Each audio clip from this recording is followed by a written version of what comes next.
오늘 하나님의 말씀은 신약성경 에베소서 제2장 10절 말씀입니다. 우리는 그가 만드신 바라 그리스도 예수 안에서 선한 일을 위하여 지으심을 받은 자니. 아멘. 앞에 두 설교를 종합해 볼 때 우리에게 가장 절박한 문제는 이것입니다. 그러면 우리는 어떻게 살 것인가? 예수를 믿은 것은 결국 다르게 살고 싶어서였습니다. 그대로 살아서는 죽을 것 같았기 때문에 다르게 살 길이 있다고 믿고 예수를 믿은 것입니다. 근데 문제가 있습니다. 이 사람은 이렇게 살라고 가르치고 저 사람은 저렇게 살라고 가르치고 또 그 사람은 그렇게 살라고 가르치니 도대체 우리가 어느 가르침을 따라야 할 것인가 하는 것입니다. 결국 내 인생을 책임지는 사람은 나인데 주체인 내가 결정하지 않으면 안 될 터이니 내가 어느 쪽을 따라야 할 것인가 하는 것입니다. 이 질문에 답하기 위해서 우리는 먼저 현대인과 인생의 가치에 대해서 생각하지 않을 수가 없습니다. 누구의 말을 따르든지 일반적으로 현대인이 선택하는 가치는 두 가지입니다. 개인적인 평안과 물질적인 풍요입니다. 복음주의를 깨웠던 예언자 같은 사람 프란시스 셰퍼는 그의 유명한 책 그러면 우리는 어떻게 살 것인가에서 이렇게 말합니다. 개인적 평안이란 다른 사람의 어려움 때문에 곤란을 당하지 않고 최대한 방해받지 않고 자신의 삶을 꾸려갈 수 있게 되는 것을 뜻한다. 풍요는 계속 높아지는 물질적인 풍요의 수준에 의해 판단되는 성공을 뜻한다.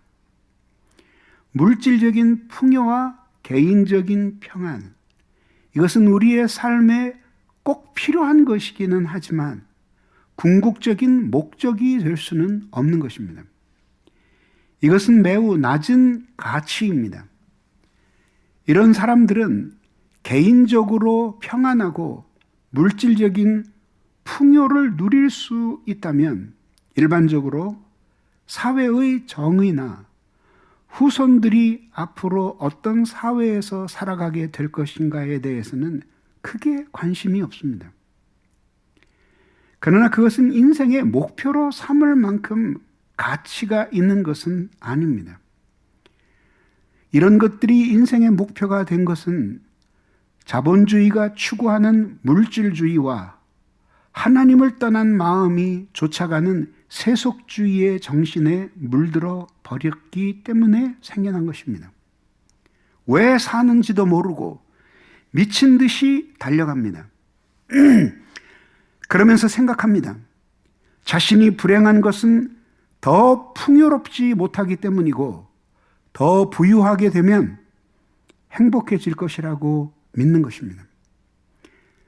그래서 부자가 되기 위해서 거의 강박증을 느끼며 살아갑니다. 모든 정신적인 불안과 인생의 무게까지도 결국은 경제적으로 풍요롭지 못하기 때문에 생겨난 것이라고 생각합니다. 그래서 재정적으로 나아지면 평안도 따라올 것이라고 생각합니다. 그러면 인간의 행복이 재산의 크기에 달려있는 것일까요? 그렇지 않습니다. 경쟁사회에서 이겨서 어떤 사람은 재정적으로 성공하고 지위도 높게 갖게 되었을지 모릅니다. 그리고 경제적으로 부유하다는 것은 어느 정도 평안을 주고 자유를 주는 것은 사실입니다. 적어도 자기에게 필요한 물건을 살 때에 궁핍함 때문에 어려워하지는 않고 자유롭게 선택할 것이기 때문이죠. 확실히 부유한 사람들은 생계형 범죄를 저지르지는 않습니다. 생계에 문제가 없기 때문이죠. 그러나 인생이 참된 가치를 찾지 못할 때 또 다른 형태의 어두운 면들이 나타납니다. 화면에 보이는 이 사람은 일본 온라인 패션몰 조조타운의 창업자 이웨지와 미야지와 유사쿠라는 사람입니다. 이 사람은 이번 설에 자기의 페이스북을 팔로우하는 사람들에게 100억 원의 세뱃돈을 나누어 주었습니다. 그리고 매일 10명씩 뽑아서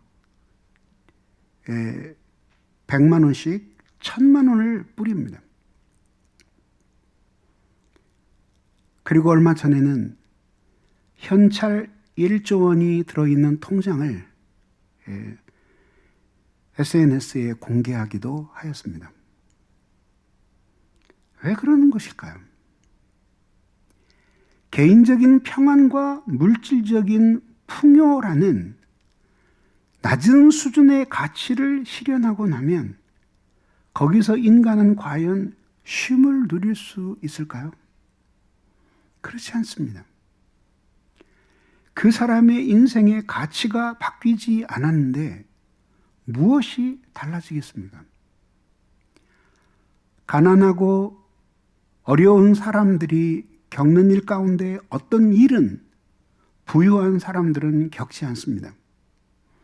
그렇지만 인생의 무게가 경제적인 풍요에 의해서 사라지는 것은 아닙니다. 경제적으로 여유로우니 육체의 생활은 다소 평안해졌을지 모릅니다. 그러나 그것은 표면적인 것입니다. 인생의 문제는 거기서 멈추지 않습니다. 2015년 7월 미국을 발칵 뒤집어 놓는 한 사건이 발생합니다. 애슐리 메디슨의 데이터 유출 사건이라는 것입니다. 애슐리 메디슨이라는 이 두 이름은 미국 여자들 중에 가장 흔한 이름입니다. 기혼자들을 위한 불륜 사이트였습니다. 철통 보안을 자랑한다고 광고했지만 결국 2015년 7월 임팩트 팀이라는 해커 집단에 의해서 해킹이 되어 전 회원의 이메일 주소와 전화번호 그리고 그의 모든 신상이 털린 것입니다. 이 사건이 터지고 명단이 공개되면서 사람들이 자살을 하고 이혼이 줄지어 이루어졌습니다. 그리고 정치계, 학계, 정계 할 것 없이 수많은 지도자들이 이 사건으로 추문에 연루되어 사직을 하거나 혹은 쫓겨나는 일이 벌어지게 되었습니다. 풍요롭게 잘 사는 전통적으로 기독교 국가라고 하는 캐나다의 인구 중 6%가 이 사이트에 가입을 했다고 하니 미성년자와 노년을 빼고 나면 얼마나 많은 기혼자들이 이 사이트에 회원으로 가입했는지 짐작이 갈 것입니다. 우리나라에서도 68만 명이나 되는 사람의 명단이 공개가 되어서 그 사람들이 곤욕을 치르기도 하였습니다. 왜 그러는 것일까요? 결국 인생에 있어서 물질적인 풍요와 개인적인 평안이라고 하는 것이 궁극적으로 인간을 행복하게 하는 목표가 될 수 없음을 보여주는 것입니다. 만약 그것이 사실이라면 재벌들 3세들이 거의 예외 없이 약물 중독 사건에 연루되고 그리고 마약 사범으로 수사를 받게 된 이 일들은 우리에게 무엇을 말해주는 것일까요? 결국 개인의 평안과 물질적인 풍요로움은 결국 인생의 목표가 될 수 없음을 보여주는 것입니다. 그것이 우리를 결코 행복하게 하지 못한다는 것입니다. 그런 평안과 물질적인 풍요에 도달하고 나면 인간에게는 또 다른 욕망이 생기고 그 욕망의 노예가 되면서 인생은 생각지도 못했던 난관을 맞이하게 되는 것입니다. 결국 인생에 있어서 평안과 물질은 목표가 아니라 목표에 도달하기 위한 수단에 지나지 않습니다. 더 높은 가치를 추구하기 위한 것입니다. 그런데 만약 그것들을 인생의 목표로 삼아버린다면 인생의 질서는 위아래가 뒤집히게 됩니다. 수단이 목표가 되고 목표가 수단이 되는 일들이 일어나게 되면 급기야 하나님도 이용하고 종교도 이용해서 이 욕망을 채우자 하는 것이니 이렇게 될 때에 결국 인간의 삶은 질서가 무너져 버리게 되는 것입니다. 하나님이 정하신 질서를 무너뜨리고 그 사람이 행복해질 수 있다면 하나님이 없는 거겠죠.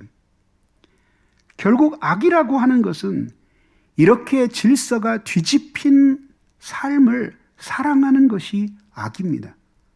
그리고 거기에서 수많은 고통들이 또 재생산되는 것입니다. 평안하게 살고 싶지만 풍요롭게 살려는 욕망을 포기하기 어려워합니다. 그러니 물질적인 풍요를 추구하면 개인적인 평안을 누리기가 어렵고 개인적인 평안을 추구하자면 욕망을 포기해야 할 텐데 둘 다 할 수 없으니 현대인의 고민이 여기에 있는 것입니다. 저는 이제 여러분들에게 아름다운 시 하나를 여러분들에게 낭독해 드리려고 합니다.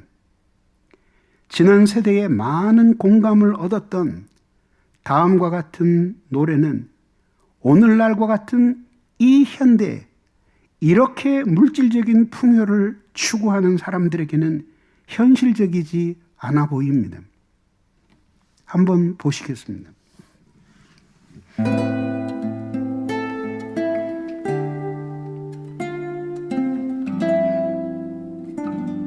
일곱 송이의 수선화. 나는 멋진 집도 없고 땅도 없답니다. 손에 움켜진 지폐조차 없답니다.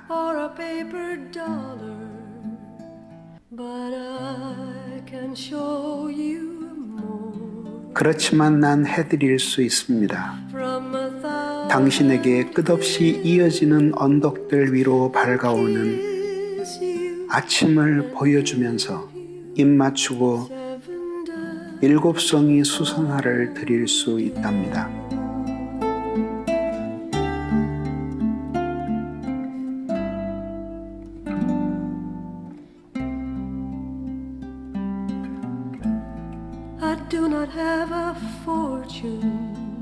난 당신에게 화려한 것들을 사줄 재산은 없습니다.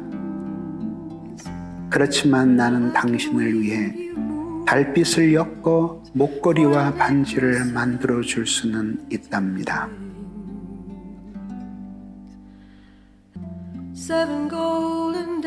아, 일곱 송이 황금빛 수선화는 햇빛 속에 빛나다가 사라지겠죠.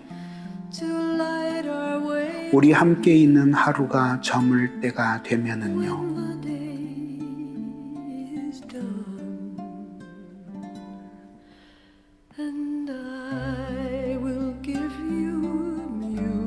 그때 나는 당신을 위해 내 노래 한 곡조와 빵 한 덩어리 그리고 베고 누울 소나무 큰 가지로 만든 베개를 드릴게요.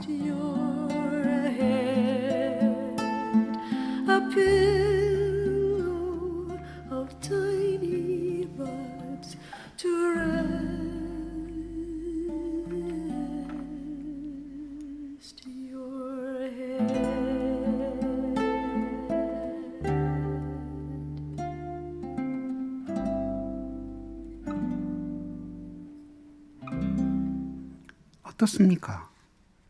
아직도 이런 시를 들으며 노래를 부르며 낭만에 잠길 수 있다는 것이 고맙지 않습니까? 그렇지만 이제 이런 이야기는 지난 세대의 소설 속에 나오는 수뇌부에 지나지 않습니다.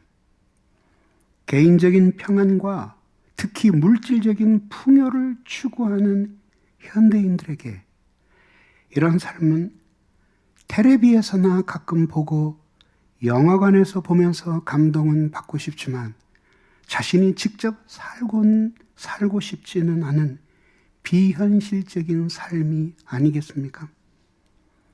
하루 종일 밭에서 일하고 저녁 때가 되면 마른 빵 한 덩어리에 가수도 아닌 남편의 노래 한 곡조 들으면서 그리고 소나무 가지로 만든 베개를 베고 잠드는 그 밤이 과연 현대인들에게 상상이나 할 수 있는 불편함이 되지 않겠습니까? 상상이나 할 수 있는 불편함이겠습니까?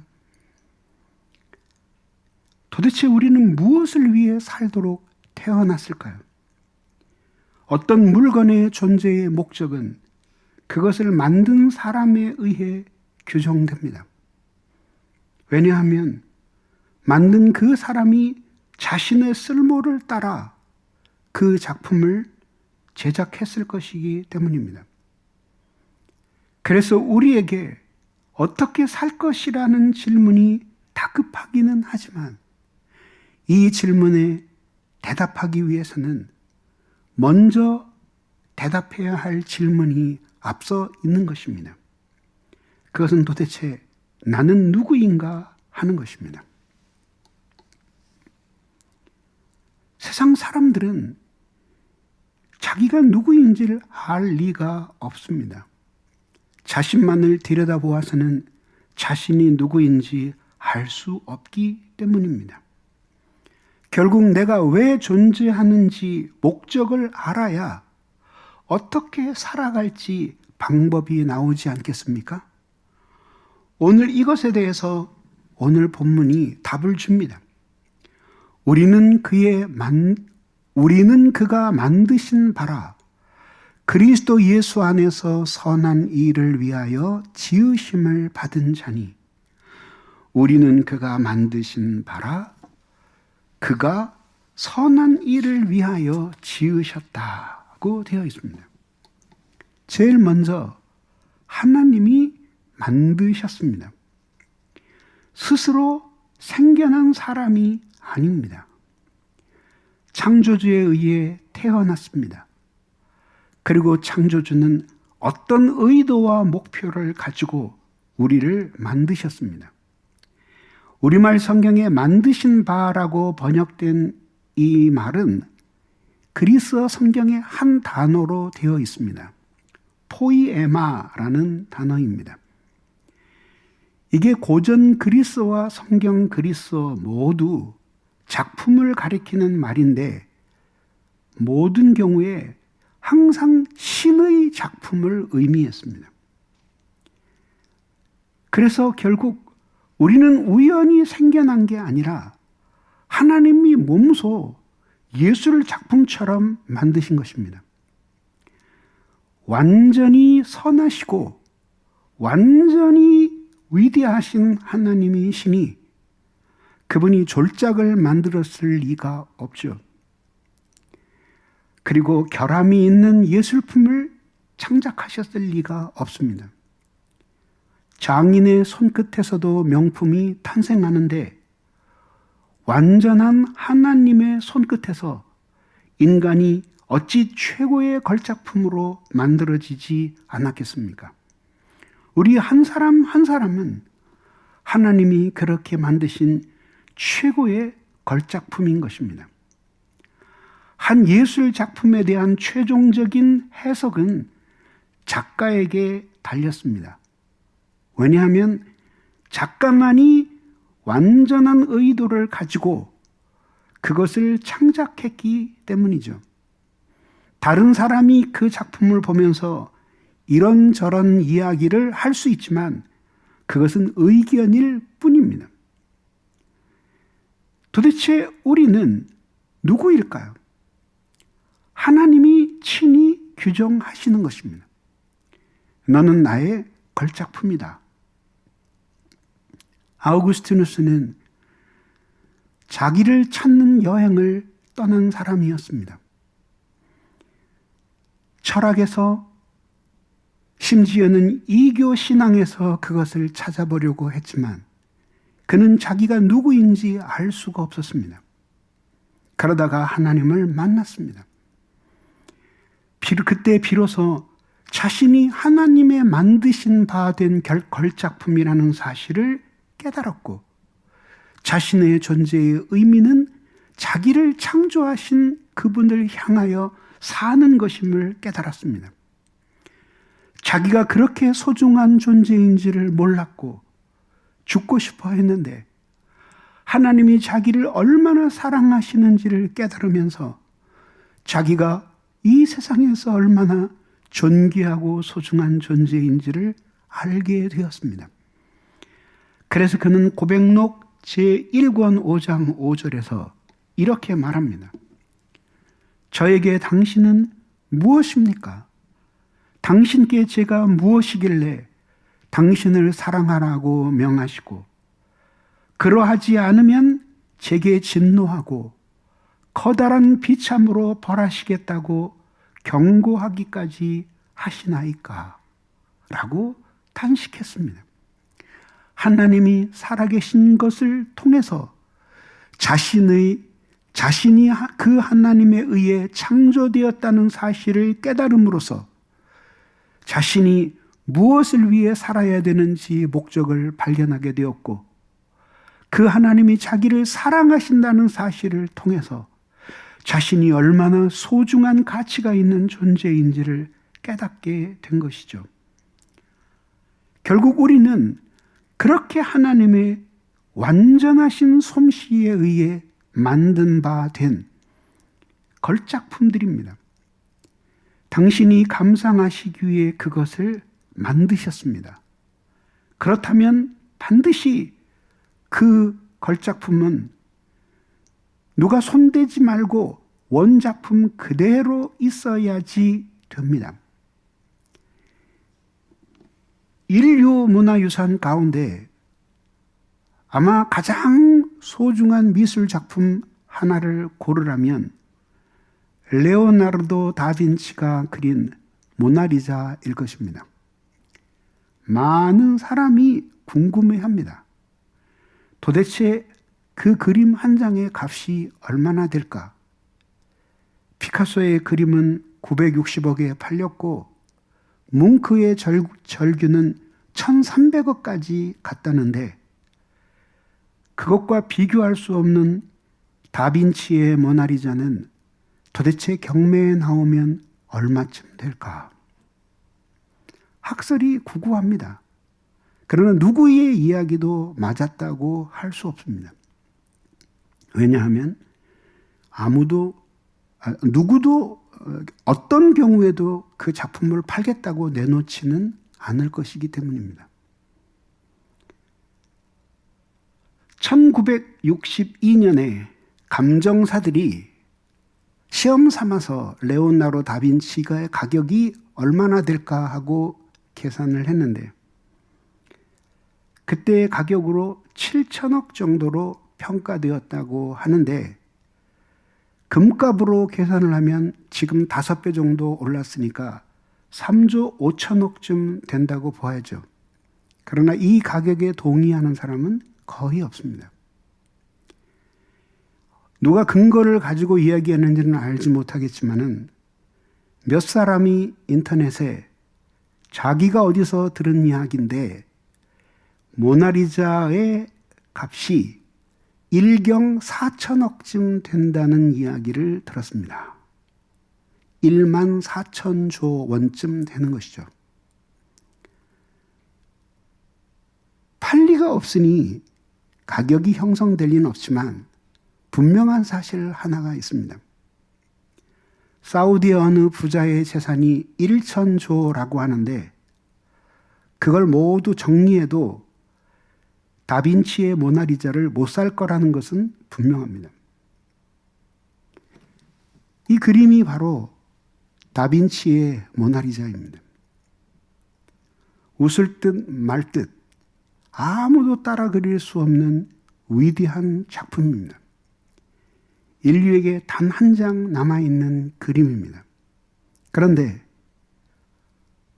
누군가가 이 원본에다가 낙서를 해서 이렇게 만들었다고 쳐봅시다.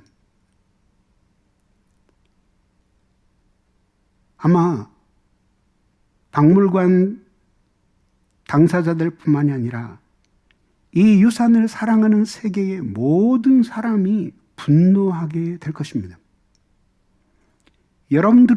여러분들의 가치는 레오나르도 다빈치의 모나리자하고는 비교될 수 없습니다. 여러분들은 사람입니다. 그림과 조각은 한 번 만들면 그냥 그대로 멈춰 있지만 여러분은 여러분 자신이 걸작품일 뿐만 아니라 걸작품으로서 살아감으로써 그 삶이 걸작품이 되도록 하나님이 그렇게 만드신 존재들입니다.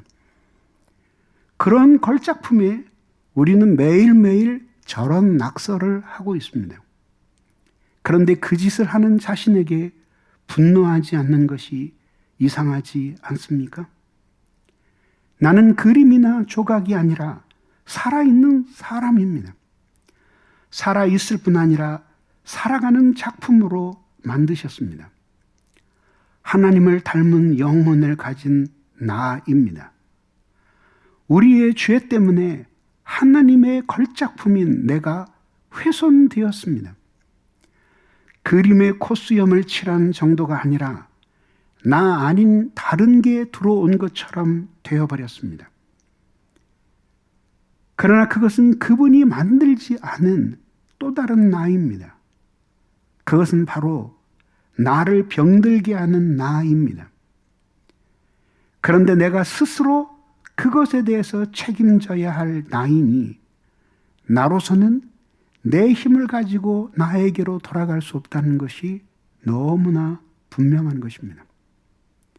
결국 인간의 모든 불행은 하나님이 만드신 대로 있지 않고 그렇게 걸작품을 훼손했기 때문에 생겨난 것입니다. 하나님의 창조 세계라는 걸작품을 훼손했을 때 이런 끔찍한 질병과 감염병들이 생겨나게 되고 하나님이 주신 인간의 본래의 모습을 훼손했을 때 그것들이 뭉쳐서 일어나는 사회의 현상이 오늘날 우리가 보는 이 세계의 고통입니다. 그러면 하나님이 나라는 사람을 도대체 무엇에 쓰려고 무엇을 위하여 사용하시려고 만드셨을까요? 선한 일을 위해 만드셨습니다. 그래서 오늘 본문이 말합니다. 그리스도 예수 안에서 선한 일을 위해 지으심을 받은 자니 처음 지으심을 받은 사람은 인간이 낙서에서 망가뜨려 버렸기 때문에 하나님이 그 사람을 다시 재창조하셨습니다. 그게 바로 구원입니다. 그 재창조를 위해서 예수 그리스도께서 십자가에 죽으시고 우리를 당신 안에 품으셔서 새롭게 창조되게 하셨으니 이제는 망가진 작품으로 살지 않고 원래의 걸작품으로 살게 하시기 위함이었습니다. 죄 때문에 그 목적대로 살 수 없었던 우리를, 그렇게 병든 우리를 예수를 통해 구원해 주셔서 나를 고쳐주셨으니 이것이 바로 우리로 하여금 선한 일을 위하여 살도록 구원받게 하신 것입니다. 최근 전국을 떠들썩하게 한 사건이 있었습니다. 어린아기 정인이의 학대 사망 사건이었습니다. 그 사건을 직접 취재한 KBS 기자가 사석에서 하는 이야기를 들었습니다. 보도된 것은 너무나 일부이고 그 아이에게 무슨 일이 일어났는지 진실은 차마 떨려서 입으로 옮길 수가 없답니다. 우리가 신문과 보도를 통해 접하는 것보다 더 끔찍한 학대가 있었음을 암시하는 거죠. 창자가 끊어지고 장기가 파열이 되었다고 하니 얼마나 무서운 폭력이 그 아이에게 가해졌는지, 죽는 그 순간까지 그 아이가 얼마나 큰 공포와 두려움 속에 떨었을지를 보여주는 것입니다. 처음에는 그 아이가 너무 불쌍하고 아이를 그렇게 학대해서 사망에 이르게 한 부모가 너무 밉고 원망스러웠습니다. 시간이 지나면서 결국 이런 결론에 이르게 됩니다. 정상적인 사람으로서는 자신의 아이를 그렇게 학대할 수 없다. 결국 결론에 이르게 된 것은 철저하게 망가진 부모의 인간성이에요. 그리고 아마 자신들도 그렇게 망가진 자신의 인간성에 대해서 어떻게 항거할 수 없었을 것입니다. 더 충격적인 일은 그 사람들이 그리스도인이에요. 그리고 어려서부터 예수를 믿은 사람들이었어요. 결국 하나님이 우리를 아무리 아름다운 사람으로 창조하고 또 우리를 구원하여 우리를 아무리 훌륭하게 재창조했다고 할지라도 결국은 우리가 스스로 죄를 택하고 망가지는 길을 선택하면 인간이 도달하지 못할 악의 세계는 없다는 것을 보여주는 것입니다. 보십시오. 이렇게 누군가 무덤을 찾아서 속죄하는 마음으로 기도를 하고 있습니다. 결국 인간이 망가지고 나면 못할 일이 없고 일단 하나님이 창조하신 목적을 떠나 삶의 질서가 뒤집히게 되면 저지르지 못할 죄가 없음을 보여주는 것입니다. 나를 만드신 하나님을 찾는 그 착한 본성과 그분 없이 살려고 하는 미친 기운이 우리 안에 함께 있습니다. 그래서 인간의 존재는 삼겹살과 같아요. 제일 위에는 겉보기에 선해 보이는 인간의 모습이 있습니다. 그리고 그 아래를 뒤져보면 추악한 본성이 있습니다. 거기에서 멈추게 되면 인간을 향한 분노를 주체할 수 없을 것입니다. 그러나 그렇게 분노하는 자신 또한 그런 추한 본성을 가지고 있고 언젠가는 그 본성이 발현되었고 앞으로 언젠가는 그 본성이 터쳐 나올 것이니 누가 누구를 나무랄 수 있겠습니까? 그러나 이제 그 더 밑으로 내려가 보면 거기에는 하나님을 닮은 영혼이 있습니다. 우리는 이 사실에서 희망을 갖는 것입니다. 하나님이 그럴싸해 보이는 우리의 겉모습에 속지 않으시고 추악한 본성 때문에 사랑을 거두지도 아니하셨으니 이는 그 밑바닥에 있는 당신 닮은 영혼을 사랑하시기 때문입니다. 수많은 지식들이 넘쳐나고 있습니다. 그리고 컴퓨터와 인터넷의 발달로 인해서 우리는 정보의 홍수 속에 살고 있습니다. 며칠 전 광화문에 대형 서점에 나가보았습니다. 책들의 바다였습니다. 어지러울 정도로 어마어마한 책들이 이 끝에서부터 저 끝까지 펼쳐져 있습니다. 하루에 250종 정도 책을 찍어낸다고 하니 그것들이 만들어내는 지식의 덩어리라고 하는 것은 그 크기를 가늠할 수 없을 정도입니다. 그런 속에 내 책 한 권을 더하는 것이 무슨 의미가 있겠느냐 싶을 정도로 지식의 바닷속에 삽니다. 그런데 그렇게 쏟아지는 책들의 중에서 사람들에게 이목을 끄는 것들이 우리의 눈길도 끕니다. 돈 잘 버는 법, 빠른 시간 안에 직장에서 출세하는 법, 요즘 주식 대박 나는 법, 10살 어려 보이는 화장법, 실컷 먹고도 살 안 찌는 다이어트 방법, 꿀잠 자는 법, 동네 맛집 찾는 법, 노후 자금 마련하는 법, 100만 유튜버 되는 법 등등의 지식들이 넘쳐납니다. 이런 것들을 한 줄로 요약하면 모두 육신으로 세상을 사는 방법에 대한 이야기입니다. 그리고 그것은 당연히 지금 우리가 찾고자 하는 그러면 나는 어떻게 살 것인가에 대한 단 한 줄의 대답도 줄 수 없음은 분명합니다. 그런 지식들은 결코 죽어도 지속될 가치가 있는 인생을 살게 하는 최종적인 해답이 아닙니다. 죄가 들어옴으로써 걸작품인 인간은 본래의 걸작의 모습을 잃어버렸습니다. 하나님의 위대한 작품인데 쓰레기 더미에 던져진 것처럼 버려지게 되었으니 로댕에 생각하는 사람이 무게로 달려서 고물상에 팔린 격입니다.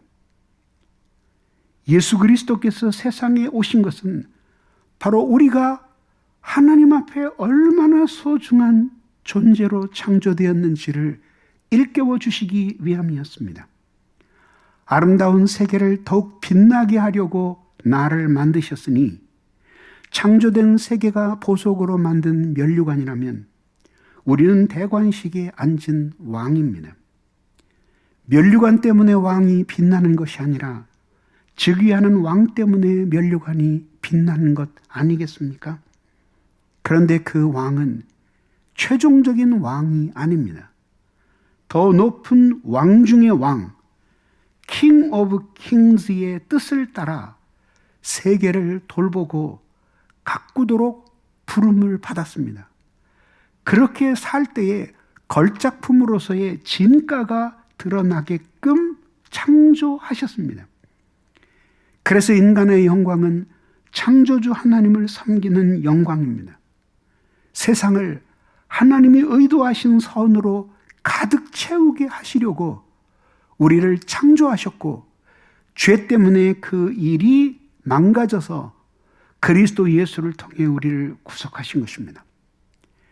결국 인간의 목적은 선한 일을 위해 창조되었으니 그 선한 삶을 사는 것이 인생의 목표가 되어야 합니다. 이때 인간의 존재는 가장 찬란하게 빛나게 되고 아무리 많이 누려도 후회하지 않는 행복을 향유하게 되는 것입니다.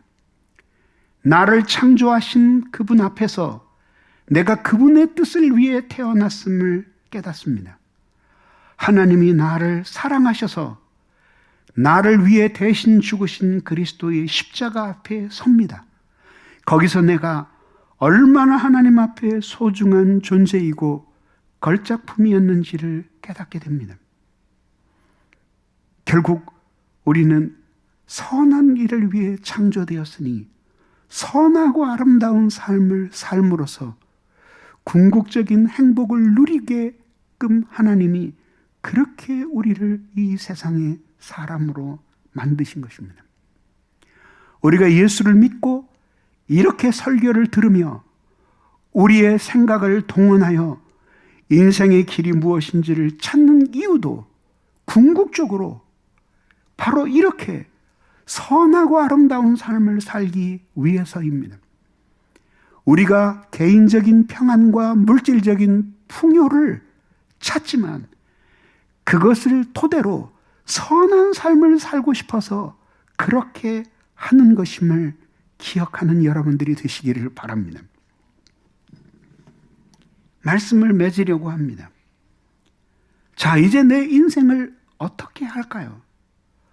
뭔가 잘못됐다는 것을 알았는데 그냥 지금처럼 미친 듯이 매일매일 달려가다가 어느 순간에 콱 죽어버릴까요? 아니면 모든 것 괴롭고 생각하는 것도 힘들고 답을 하더라도 그대로 살기가 싫으니 놀이와 향락으로 이 모든 괴로움을 잊어버린 채 살다가 술에 취한 듯 죽어버리는 것이 좋은 방법일까요? 아니면 스스로 이 질문에 답을 줄 수 없음을 알고 조용히 무릎을 꿇는 것이 옳을까요? 그래서 나를 창조하시고 나를 위대한 걸작품으로 지으신 하나님께 최종적인 대답을 들어보기 위해 그분께 엎드리는 것이 좋겠습니까? 아무도 여러분의 이 선택을 대신해 줄 수 없고 만약에 누가 여러분들에게 강요한다면 그것은 여러분들을 결코 행복에 이르게 할 수 없습니다. 결국 여러분들이 여러분의 인생의 주체로서 이 둘 중 하나를 선택해야 하는 것입니다. 그냥 잘못됐다는 걸 알면서도 미친 듯이 달려가다가 죽어버리거나 놀이와 향락으로 술 취한 것처럼 살다가 죽을 것인가? 아니면 오늘 진리의 말씀을 따라서 내가 누구이고 그리고 내가 어떻게 살아야 되는지를 깨달으며 그렇게 살 힘이 없는 나에게 살 수 있는 능력을 주시는 주님을 의지하여 살아갈 것인가? 여러분들이 선택하여야 할 차례입니다. 기도하겠습니다.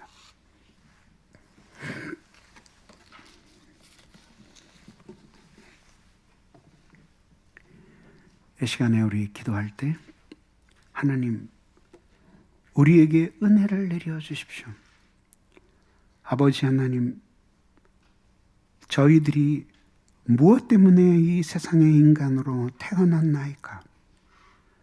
그리고 저희들이 어떻게 살아야 하겠습니까? 하나님 아버지, 잘못됐다는 걸 알면서도 미친 듯 달려가다가 죽어버릴 수 없사오니 하나님 아버지 오늘 이 시간에 우리를 깨닫게 해주시고 은혜를 내려주셔서 오늘 우리가 모두 하나님의 말씀으로 돌아가 참 행복하게 살 수 있도록 은혜를 내려달라고 우리 함께 기도하겠습니다.